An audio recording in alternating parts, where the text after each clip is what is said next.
যেটা দেখাবো সেটা হচ্ছে আমার কাছে একটা ফোন দেখতে পাচ্ছেন, ফোনটার মডেল হচ্ছে লাভা E10। এটা যেটা প্রবলেম সেটা হচ্ছে আপনারা অনেকেই জানেন না এটার রিসেট পাসওয়ার্ডটা কত, আর এটার অফিসিয়ালি কিন্তু একটা রিসেট পাসওয়ার্ড রয়েছে। আজ আমি আপনাদের জানিয়ে দিব লাভা E10 এর অফিসিয়াল পাসওয়ার্ডটা কত, কারণ প্রত্যেকটা ফোনেরই এক একটা নির্দিষ্ট কোনো অফিসিয়াল পাসওয়ার্ড থাকে, যে পাসওয়ার্ড ছাড়া আপনি চাইলেই ফোনটিকে রিসেট দিতে পারবেন না।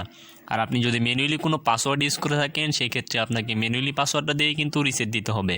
আর রিসেট দেওয়ার জন্য আমাকে যেটা করতে হবে, সর্বপ্রথম ফোনটাকে অন করে নিতে হবে। আমি ফোনটাকে অন করে নিচ্ছি। দেখতে পাচ্ছেন এখানে ফোনটা কিন্তু অন হয়ে গেছে। সো আমাকে এখন এরপর যে স্টেপটা করতে হবে সেটা হচ্ছে রিসেট দিতে হবে। আর রিসেট দেওয়ার আগে অবশ্যই আপনি মাথায় রাখবেন আর কি আপনার ফোন মেমোরিতে যে নাম্বারগুলো ছিল সেগুলো অবশ্যই খাতায় নোট করে রাখবেন, কেননা রিসেট দেওয়ার পর সেগুলো সব রিমুভ হয়ে যাবে। এই জন্য আমি প্রথমে ফোনটাকে আনলক করে নিব। ফোনটা অফ হয়ে গেছে, চার্জ নেই বিধায় আমি আবার অন করে নিচ্ছি। সো আপনি আগে নাম্বারগুলো অন্য একটা খাতায় নোট করে রাখবেন, কারণ রিসেট দেওয়ার পর আপনার যে নাম্বারগুলো ছিল সব নাম্বার রিমুভ হয়ে যাবে। মেনুতে গিয়ে এখান থেকে আমি সেটিংসে চলে যাব। সেটিংসে যাওয়ার পর একদম নিচে চলে যাবেন।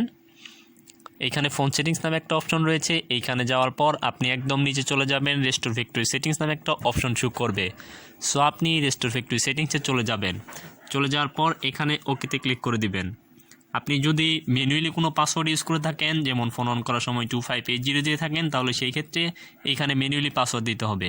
আমি যেহেতু ম্যানুয়ালি কোনো পাসওয়ার্ড দিইনি, সেই জন্য আমি আপনাদের জানিয়ে দিব এটার অফিসিয়াল পাসওয়ার্ডটা কত, অর্থাৎ এটা যে একটা অফিসিয়াল পাসওয়ার্ড রয়েছে সেই পাসওয়ার্ডটা কত। প্রত্যেকটা ফোনের অফিসিয়াল পাসওয়ার্ড রয়েছে। এটা অফিসিয়াল পাসওয়ার্ড 4321। আমি আবার বলছি, লাভা E10 এর যে অফিসিয়াল পাসওয়ার্ড রয়েছে সেটা হচ্ছে 4321। দেন ওকে দিয়ে দিবেন, ক্লিয়ার ইউজার ডাটা লেখা আসবে, তারপর আবার ওকেতে ক্লিক করবেন। ফোনটি অফ হয়ে অন হয়ে যাবে এবং ফোনের যা কিছু আছে সব রিমুভ হয়ে যাবে এবং ফোনটি ফুললি রিসেট হয়ে যাবে। আমার ফোনটি কিন্তু ফুললি রিসেট হয়ে গিয়েছে। সো এটার যে অফিসিয়াল পাসওয়ার্ড সেটা হচ্ছে 4321। সো ভিউয়ার্স, ভিডিওটি যদি ভালো লেগে থাকে তাহলে অবশ্যই চ্যানেলটি সাবস্ক্রাইব করে রাখবেন এবং ভিডিওতে একটা লাইক দিবেন। কমেন্ট করতে অবশ্যই ভুলবেন না। Thank you, bye by.